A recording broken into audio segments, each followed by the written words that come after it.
Today's first event.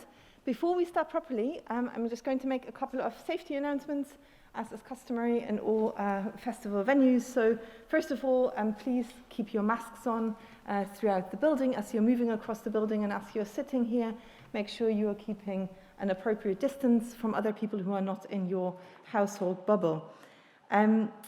We have taken all your details for track and trace purposes, but hopefully that will be obsolete because hopefully everybody is safe in here. And finally, we have no fire alarm tests planned for today. If the fire alarm goes, please follow the signs to the emergency exits, and stewards will direct you out of the building. But without further ado, off we go.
With Jewish Tales from Scotland, we will take you on a journey through time, from Edinburgh to Glasgow and to the Highlands, charting the past 200 years of Jewish life in this country. Individual Jews arrived in Scotland at various times and for many reasons. We can trace the beginning of a Jewish community to Edinburgh in 1817. The community, composed of immigrants from Amsterdam and other Western European cities, grew only slowly until the 1880s, when, following worsening conditions in Eastern Europe, immigration sped up and saw Scotland's Jewish population expand and centre in the British Empire's second city of Glasgow. The 20 families that founded the first synagogue in Scotland in 1817 more than doubled in the following 2 decades, so that in 1841 we find around 50 Jewish households totaling about 155 individuals. The majority of families settled in the Old Town and in St. Leonard's, signalling the future settlement pattern of immigrant Jews to the south side. In the late 18th century, however, we find one Hyman Lyon in the local register of aliens that foreigners were obliged to complete in 1794. Hyman and his wife lived in the Canongate down the High Street. Lyon is interesting for 2 reasons. First, his book of more than 400 pages entitled Spine Pedum important discoveries in chiropody, and secondly, his purchase from the city council for £17 of a burial plot on Garnet Hill for himself and his wife. The mausoleum still exists, but it was lost for many years until in 2013 it was rediscovered, buried under the slope behind William Playfair's 1818 observatory. The purchase of a plot of land by a Jew in the late 18th century signals a number of things. Firstly, Jews were able to buy land. Secondly, Jews could be buried on such land as individuals, rather than having to have a segregated cemetery outside the city. Indeed, even the cemetery in Sheen's House Place, the first communal Jewish burial ground from 1817 onwards, while out with the city at that time, was not removed from adjoining houses and businesses, which leads to number 3, namely that there were no legal impediments to the participation of Jews in all aspects of Scottish society. That is, there were throughout modern history equal opportunities to pursue education, professional training and employment alongside non-Jewish majority society.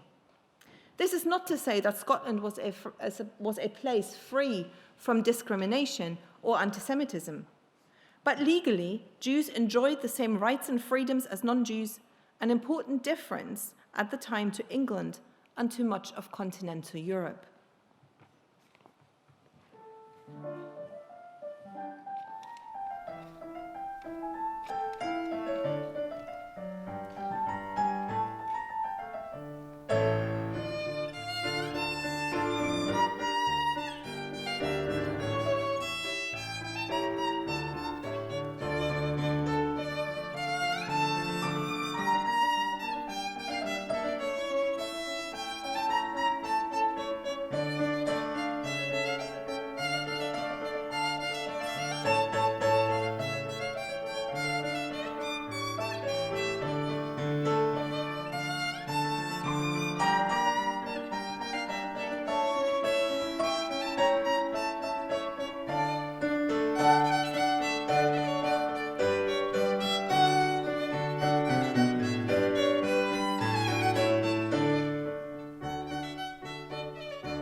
As the community expanded in the years between 1818 and 1914, the years of the great westward migration of Jews from Eastern Europe, the south side of the city became the place of residence for most recent immigrants. Here, between the Pleasance and Nicholson Street and its extensions, in the Richmond Street area, lies what one resident described in his memoirs as the Happy Land. The possibility of irony in this designation was not lost on Howard Denton, who was born here in 1914 as Hyman Schulte. Bustling with people, the soundscape would have largely yielded Yiddish accents, most immigrants hailing from the Lithuanian part of the Russian Empire. For Denton, the Happy Land largely signified closeness and familiarity, living peacefully side by side with the indigenous Scottish population. Richmond Street, St. Leonard's, Dunby Dykes, and the Pleasance was a home in which many adults remained all day, conducting their professional lives close to home, or to which they returned from their train journeys as travelling salesmen. For others, the area around the Pleasance was a slum, many residents living in poverty. Henry Littlejohn, in his report on the sanitary conditions of the city, described the main street, the Pleasance, as no longer a great thoroughfare, but lined with wretched tenements, which accounts for the high death rate. Those of us in the School of Divinity, whose offices are temporarily located in Roxburgh Street, might like to appreciate our building as part of Jewish history. Number 5 Roxburgh Street sports a plaque to the Nobel laureate Peter Higgs, who in the 1960s had his office at number 3, next door. Number 5 ought to remember the Lippertz brothers, Sam and Julius, whose GP practice was in this building. Sam and Julius's father, Lazarus Lippitz, was born in Lithuania and came to Edinburgh at the age of 16 in 1888. Lazarus was a small-time salesman who started off selling postcards from a barrow and subsequently acquired a small newsagent's shop in the Lawn Market. Sam and Julius were born in Edinburgh, studied medicine at Edinburgh University, and ran their surgery in Roxburgh Street until the university acquired the building in the early 1970s. Among their patients were not only the residents of the impoverished South Side, but also academics such as Peter Higgs and Max Born. On Richmond Street in the 1890s, there were temporary lodging houses for poor Jews provided by the Jewish Board of Guardians and by the Christian Medical Mission to the Jews, which set itself up in the heart of the Jewish area on Nicholson Street. Although many families had already moved out, this remained the hub of the community in the early 20th century. It was where many Jews lived and certainly where they shopped. By 1914, for example, there were 4 kosher butchers in this small area on South Richmond Street, St. Leonard's, and Davy Street. And there were bakers. A. Adler was recorded in 1894 as a select family baker, but he was definitely not the first. In later years, there were Mrs. Sager on Guthrie Street, Mr. Krause and Mr. Planlitzley on St. Leonard Street, and some Bialik on the Pleasance. Queues gathered on a Sunday morning for Bialik's bagels. And then there was Kleinberg's on East Cross Causeway. This was the last Jewish baker in Edinburgh. When Arthur was 16 in 1932, his father brought him into the shop and trained him to be a master baker. Save for service in the war, he stayed there until he retired at the age of 89 in 2005. I'll just tell you before we carry on with the next bit of music about some of the sounds that you're hearing this morning. We began with a sort of imagined Jewish-Scottish hookup from a pike march, a retreat march, which is called Lochenside, into a Frelex that was collected by the Ukrainian ethnomusicologist Moshe Beregovsky. And then that last piece that Elisa and I played was from a collection by the famous Scottish fiddle player Nathaniel Gow, and it's very likely a tune that he learnt from Hungarian Jewish musicians who were in Scotland in the 18th century. We're now going to play something which definitely hasn't been heard for at least 70 years, possibly more. This is a piece of music by one of the cantors of the Glasgow Synagogue in Garnet Hill, Isaac Hershaw, and this is a Misha Barach prayer.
The first synagogue in Scotland was established in a rented room in a tenement in Richmond Court at the corner of 22 North Richmond Street in 1817.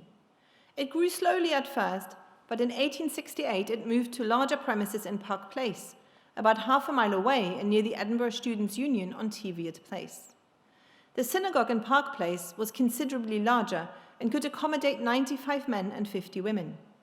In 1879, another synagogue serving approximately 35 families was opened in the west of Edinburgh on Caledonian Crescent to serve Jews from Manchester who came to work in the Caledonian rubber works. In 1890, a third synagogue, known as the Edinburgh New Hebrew Congregation, to distinguish it from the Edinburgh Hebrew Congregation, was established in Richmond Court. The old, established, English-speaking Jews, most of whom were shopkeepers or merchants, joined the Edinburgh Hebrew Congregation, the Englisher Shore, which worshipped in Park Place, and from 1889 in Graham Street. The newly arrived Yiddish-speaking immigrants from the Pale of Settlement in Eastern Europe, most of whom were peddlers or traveling salesmen, joined the Edinburgh New Hebrew Congregation, or Russischer or Greener Shore. This division reflected a split in the small Jewish community based on class, language, origin, and education. By 1907, a total of 4 synagogues existed, and during a visit from London, the chief rabbi called on the divided community to unite.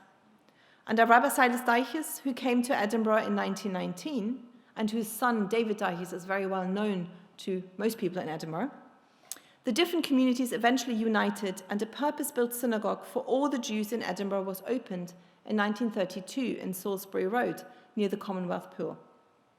Today there are once again several Jewish communities in Edinburgh: the Edinburgh Hebrew Congregation in Salisbury Road, the Edinburgh Liberal Jewish Congregation, and there is a branch of Chabad, an outpost of the Hasidic Lubavitch community. However, most of the 900 Jews recorded in the most recent census are secular and unaffiliated.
We're going to move from Edinburgh to Glasgow now.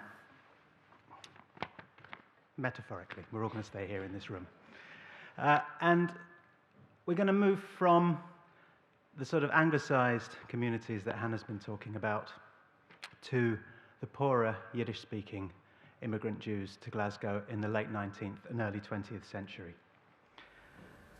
In 1901, I could maybe come down a bit, that mic. In 1901, at number 77 Portugal Street in the Gorbals, we find one Avrom Radutsky. His picture's been going up on this screen from time to time. Radutsky had arrived in Glasgow from Kiev Gubernia a decade earlier, at the turn of the century, and was working as a cigarette maker for Mitchell's cigarette factory in Glasgow. He had been a cigarette maker in Eastern Europe as well. This was a common profession for the poorer Eastern European Jews. And that's Mitchell's cigarette factory, as in Mitchell the library. That's a story waiting to be told, I think.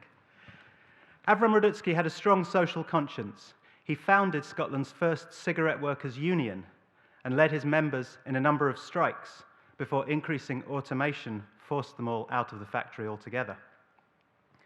His occasional correspondence for the St. Petersburg Yiddish newspaper Der Freund, he was a sort of Yiddish Alistair Cook. He sent back a letter from Glasgow or from Scotland to St. Petersburg every so often. His occasional correspondence documents the daily poverty and hardship that he saw all around him in the Gorbals. Here, for example, is his description of a makeshift Yiddish theatre performance that took place in the Gorbals in 1905. Not long ago, we had a Jewish troupe, the United Oriental Operatic and Dramatic Players Society. The pieces they presented were The Seder Night and The Wandering Soul. Now, there was little trace of art and talent on the stage. It would have been unfair to expect this, for people knew that the actors were simple workers who went hungry 9 months of the year. They wanted to eat, and so they shaved off their mustaches, wiped their faces, hung colored curtains around the boards that they called a stage, and made a theater. And although we Jews are lovers of songs and jokes, the actors didn't bring us a great deal of joy, because we don't need theater to show us that times are hard. Many serious dramas play themselves out almost daily in every household, dramas that truly bring forth real tears. Radutsky also described with pity and pathos the hard lives of the Jewish peddlers in Scotland. Today's peddler barely makes enough for bread and herring. It tugs often at your heart to see how a Jew, bent over double under a mass of pictures, tied over his shoulder with string, on his chest and on his back, trudges slowly around the town and villages. The rain lashing his face, the wind pushing him back, the poor man struggling against the elements, and with the weight that cuts into his shoulders and pulls him to the ground, and not even earning a penny or two. His wife and children wait for bread, or else for a letter and money from the Golden Medina. And here finally is his colourful portrait of some of the many Jews who passed through Glasgow on their way from the old country in the east to that new land in the west, the Golden Medina of the United States. It breaks one's heart to see the picture that the emigrants present as they go from the greenhouse to the ship. Mujikas with big felted boots, with tall hats on their heads, carry sacks with teapots in their hands.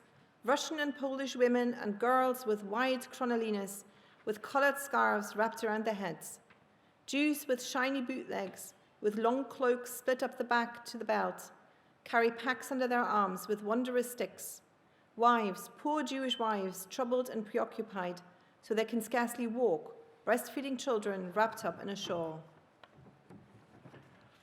Radutsky was also a lyrical and sensitive poet, and his poems appeared regularly in the London Yiddish press, in papers such as Der Arbeiterfreund, run by his friend Morris Winchevsky. He published under the pen names Ish Beglasgoy, which is man from Glasgow in Hebrew, or a Glasgower Yidna, a Glaswegian Jew in Yiddish. His poems often refer to the struggles of working people, including his own wife, Bela, who was a stitcher and pieceworker from home. His poem, Busy, for example, sees Bela hunched over her sewing, unable to leave the house because of, and here Radutsky uses the English words, the pack given to her by her boss to complete before the arrival of the remainder of the work, or slack. And if you're interested in poetry in Scotland and in Scottish Jewish life, then A.C. Jacobs, who died in 1994 at the age of 57, is one writer you really need to know about, if you haven't met his work already. He was born into an Orthodox Jewish family in the Gorbals. He grew up to become the very model of a wandering poet and translator. He lived at various times in London, Madrid, and Jerusalem, but he never lost his sense of where and what he came from. His most famous poem, well, to me anyway, is called Place, is also one of his shortest and I think one of his sweetest. Where do you come from? Glasgow. What part? Vilna. Where the heck's that? A bit east of the Gorbals, in around the heart. And there's another one, A Jew in Glasgow, that goes deeper and darker. Yesterday I walked all morning in the decayed ghetto of the fierce Gorbals.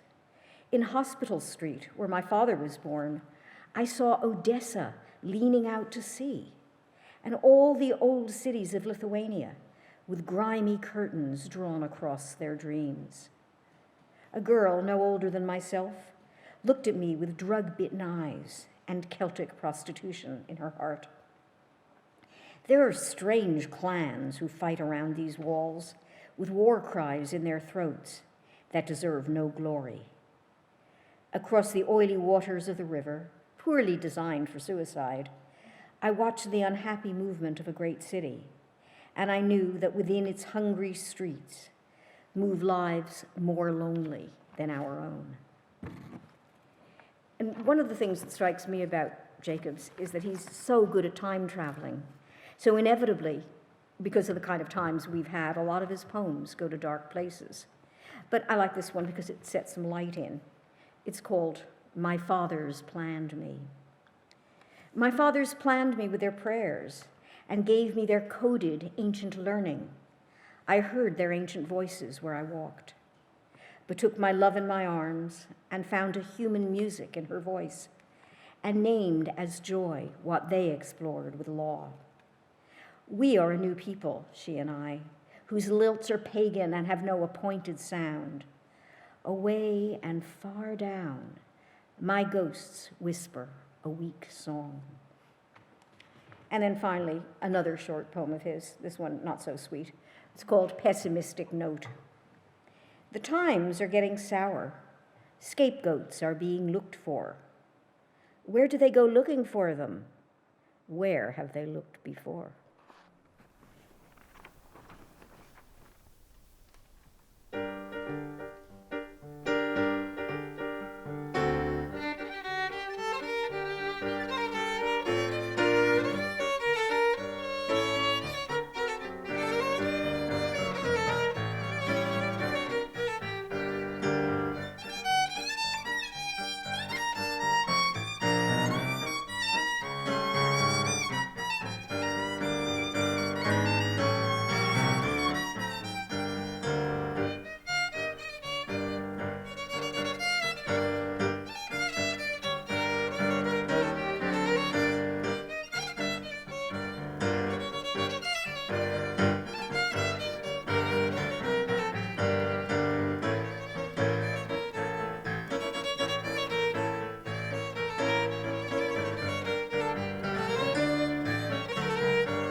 We stay in Glasgow, but we move a little forward into other dark times that brought people to Glasgow, and then we look at the extension of the 20th century. So we talk about an artist called Hilda Goldwag, who was born in Vienna in 1912. Her father was an artist, and as a gifted child, she attended art school in her native city. Although Hilda graduated with distinction in 1938, the growth of Nazism in Austria and Germany was making life increasingly fraught for anyone of Jewish origin. In March 1939, Hilda managed to leave Austria and reach Scotland. The rest of her family perished in the Holocaust. Half a century later, she said, "I think of them every day, and I dream of them. I cannot paint my mother, even though I have her image in my mind to this day." In the summer of 1939, she met Cecile Schwarzschild, who became her life partner. After the war ended, they settled in Hill Street, beside the Glasgow School of Art, where they became friends with many artists and sculptors. Hilda became head designer at Friedlanders in Hillington, producing colourful headscarves for Marks and Spencer. In her 60s, Hilda finally made painting a full-time occupation. She was elected a member of the Scottish Society of Women Artists, and she began to exhibit her work more and more. Hilda loved to paint the buildings and streetscapes of her adopted city. She often chose subjects and viewpoints that celebrated its messy everyday life: streets and canals, washing lines and broken fences, run-down tenements and somber factories. In 1962, the Evening Citizen newspaper printed a picture of her at work in the city centre, creating paintings of the tenements and warehouses of Cucharins before they were demolished. But there is no ugliness or squalor in these images. They are powerfully honest, full of feeling without being sentimental. They demand respect for a side of the city that has mostly disappeared. By the time of her death, aged 93, her flat was full of paintings, and up until a year or two before she died, Hilda could be seen wheeling a shopping trolley packed with paint, canvases and easels around the streets of Glasgow. And now with the next piece of music, we can appreciate a little of her artwork. There's a small slideshow underlining the music that Phil is going to play. I'll just tell you very quickly about music as well. This comes from another Glasgow synagogue cantor and another survivor of the ravages of the Holocaust. This was written by the cantor Ernest Levy, who served Giffnock Synagogue for many, many years. And this is a piece called Romance 1944. It's not exactly clear what this piece was doing in Ernest Levy's output, because he mostly wrote cantorial and synagogue music, but his daughter Judy thinks it might refer to a clandestine romance that he had in Hungary in 1944. So you can keep that picture in your mind while you're looking at Hilda's work and hearing the music.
A beautiful piece. It's amazing. When you delve through people's archives and the things that people have just written for themselves. As far as I know, that piece never saw the light of day outside of that sheet of music, and it's gorgeous.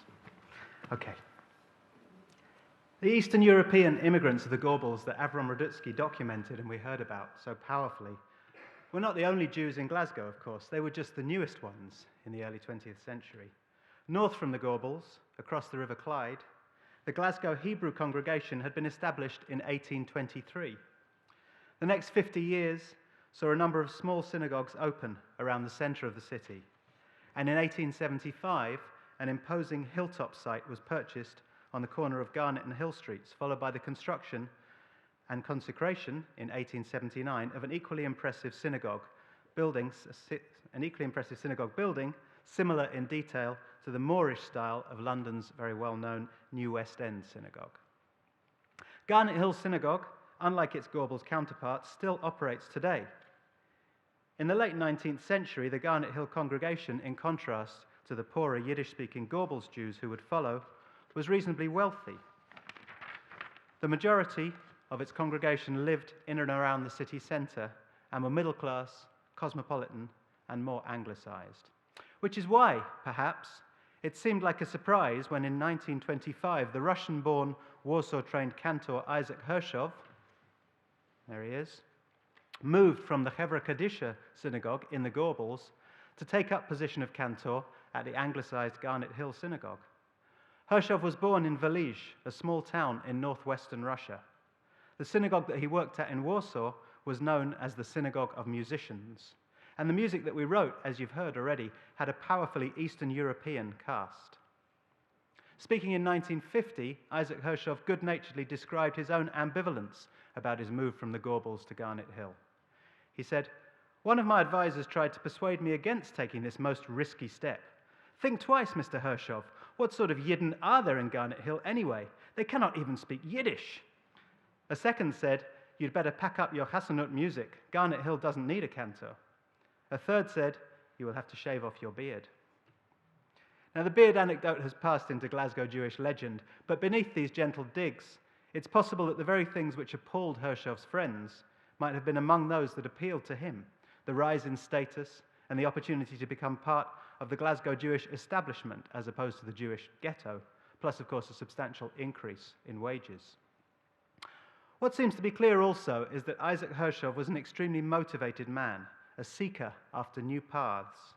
In 1932, when he was in his late 40s and already an extremely skilled musician, he enrolled on the newly created music degree at the University of Glasgow, and in 1938 became the University of Glasgow's first ever graduate in music. Because he was the first graduate, he even got to choose the colour of his graduation hood. Apparently he chose blue.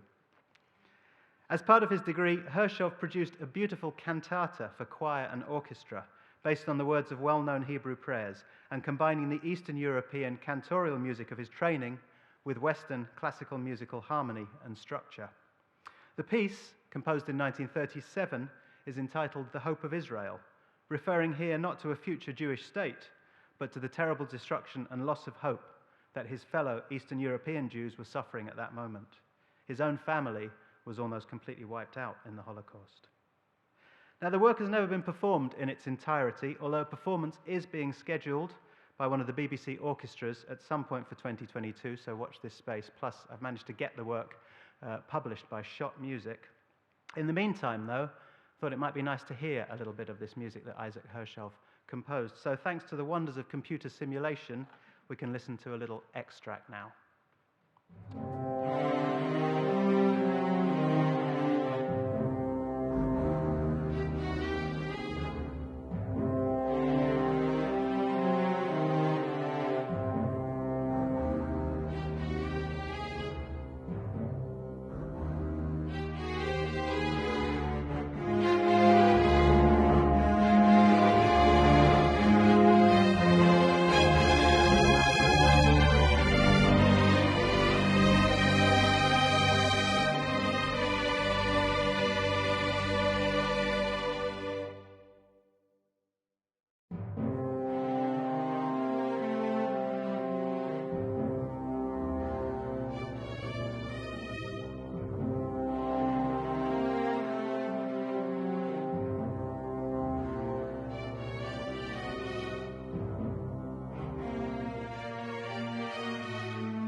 Some point when the technology gets good enough, I'll have a little virtual orchestra for you to look at as well. We've listened to some real stories about real people who came to Scotland as immigrants. We now turn to our last piece, performed by Ellen and Phil, which is an original piece imagining and thinking of and listening to a different reality, perhaps some otherworldly stories in the glens of Scotland.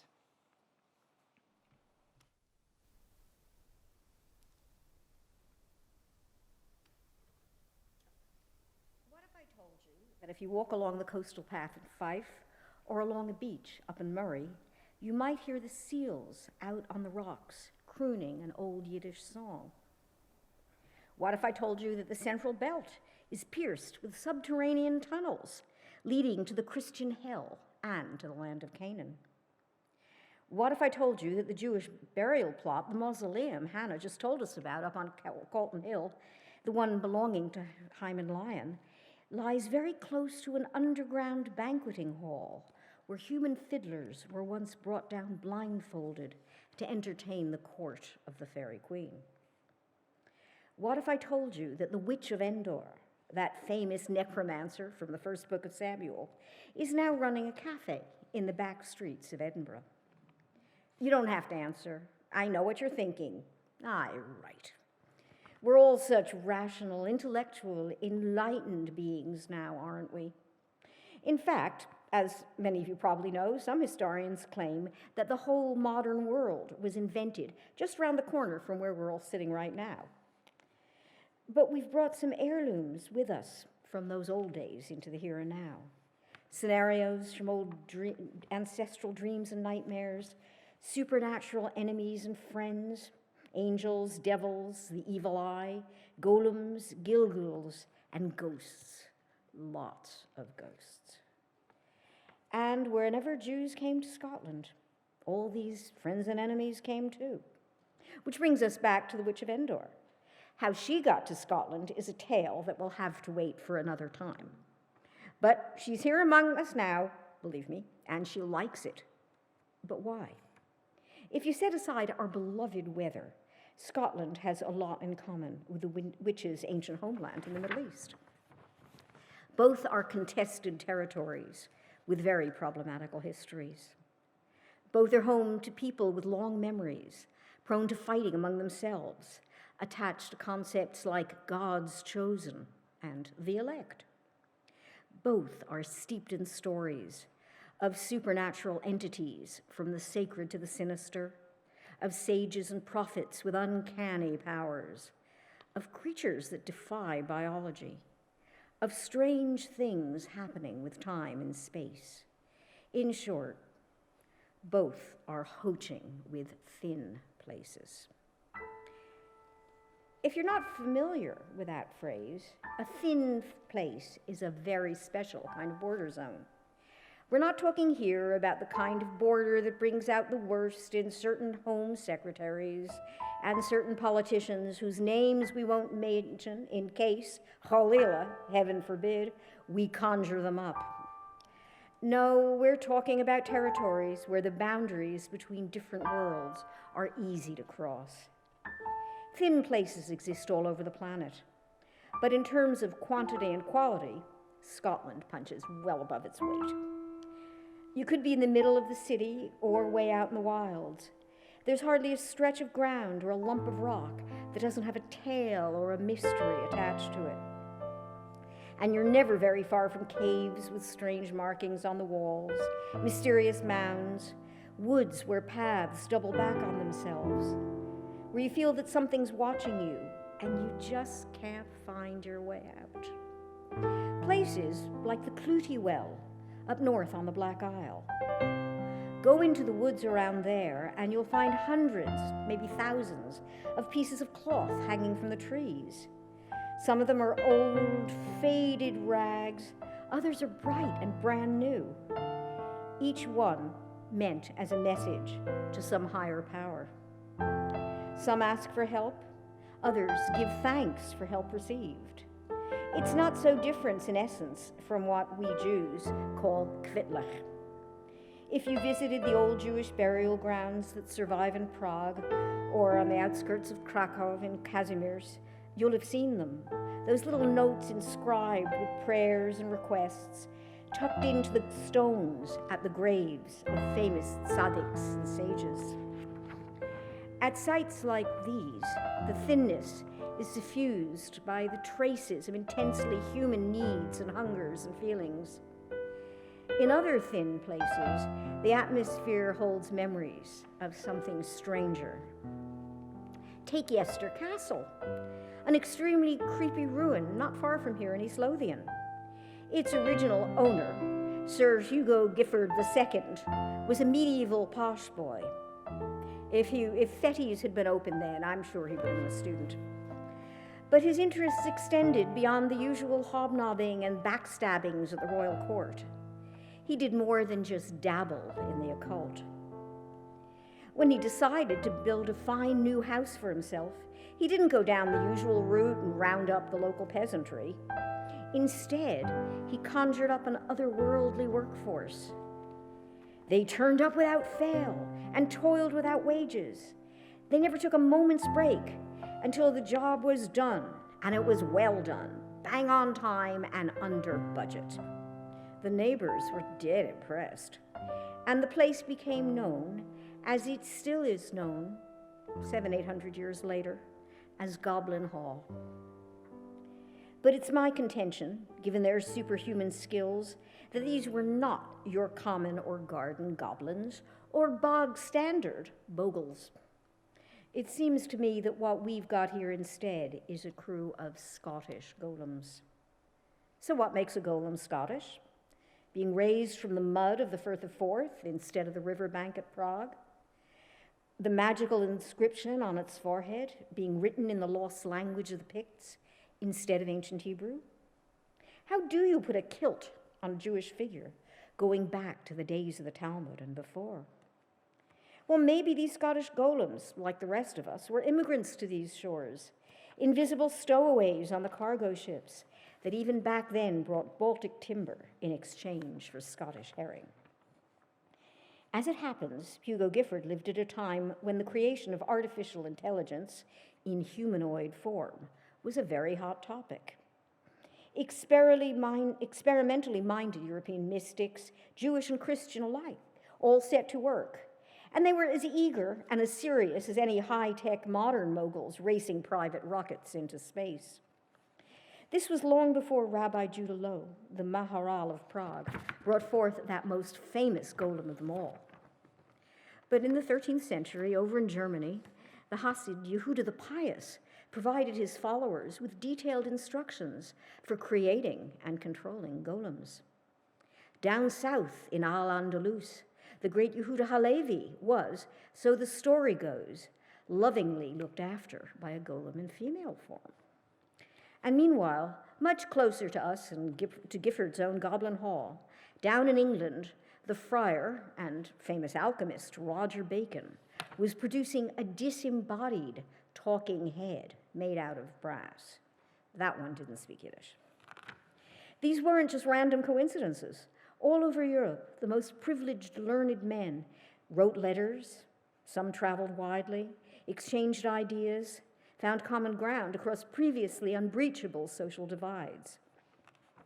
My favorite case in point is the friendship between Scotland's first great European intellectual, Michael Scott, and Jacob Anatoli, who was the member of a celebrated rabbinical dynasty in Provence. They met when they were both staying at the court of the Emperor Frederick II in Italy, working together on Latin translations of Aristotle and the writings of early Islamic scholars, bringing back ancient wisdom into the Western world. According to legend, they became so close that Anatoly gave Scott a collection of important books from his own library. These were, if you know something about Anatoly, more likely to be philosophical and religious texts than manuals of wizardry. But if you know something about Michael Scott, you might know that it could have been one or the other. None of this stopped Roger Bacon down in England from looking northwards and suffering a degree of professional jealousy. He spread the word that Michael Scott was really nothing more than a charlatan, a sort of low-life sorcerer who bedazzled the punters with cheap tricks and maybe employed a few dodgy demons, he never mentioned golems, and played some unsavory gambling games with Satan himself. And what was worst of all, whatever arcane knowledge the great Michael Scott did possess, he'd learned in foreign parts from some dubious old Jew.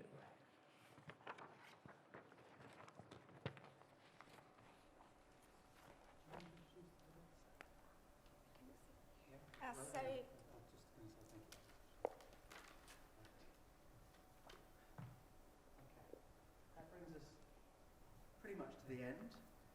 Thank you very much for coming along. Hope you've enjoyed it. It's been very interesting for us to put this together from many different sides at once.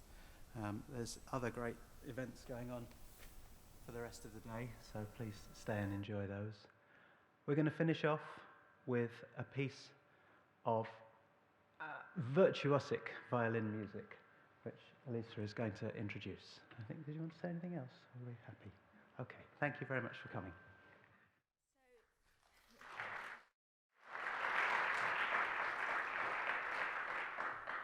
This last piece is written by a violinist called Pedozza, maybe his artist's name. He was probably one of the first Jews in Eastern Europe who had the opportunity to study at a conservatory. So he was both a klezmer and classically trained, which you can also hear in his music. And we chose this piece because we found a manuscript where there is a handwritten note that this piece imagines a storm and someone singing a lullaby for their child while the storm is going on. And we thought that fits for the winter tales.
Fantastic, fabulous.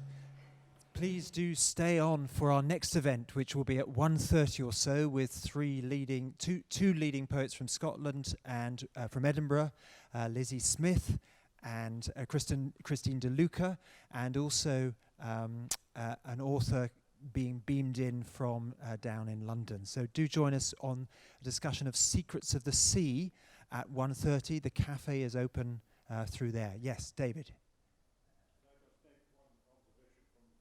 Yes, well, I'm going to give you the microphone. Yeah, just because we're recording. So. Thank you. I'm David Purdy, not Jewish, but a fellow of the Institute of Advanced Study of the Humanities at the university and a colleague of Professor Mitchell. I was delighted to observe the image of Dr. Salis Deiches in your sequence, because his son, Professor David Deiches, was a distinguished previous director of IASH, the Institute for Advanced Study. And also, Lionel Deiches, his brother QC, was a distinguished lawyer in this city. Here in this very hall was the very first time that one of the sons of Abraham addressed the General Assembly of the United Nations. I've seen the text of his speech, in which he referred back to his own PhD thesis, submitted to the University of Leipzig all those years before, on the subject of David Hume, our great philosopher of this city. And also, it was worth remembering and perhaps reminding this audience that in 1938 at Waverley Station, it was Salis Deiches who met the Kindertransport and the Jewish children from Germany and from Austria who were farmed out to Jewish families across Scotland. And a codicil to that was that two of them, a boy and a girl, were sent to Aberdeen. They went to university in Aberdeen. They met, fell in love, and produced a child, Michael. And how proud Salis Deiches would have been to know that many years later in Stockholm, their son Michael went up to receive from the king the Nobel Prize for Physics. There's very little that a Jewish ancestry and a Scottish education cannot do. And finally, and very briefly, I subscribe, as does a lot of academia, to the fact that my own yarmulke, a present from Jewish friends, carries the Hebrew for 13, symbolizing the standing joke that it is no doubt that it is the Scots who are the lost 13th tribe of Judah. Because of that I could evidence by the fact that we have now had a pogrom in this country, as you all know, and finally, and very finally, Julie, is that who is the great bard, the great poet of Scotland? You all know, it is Rabbi Burns.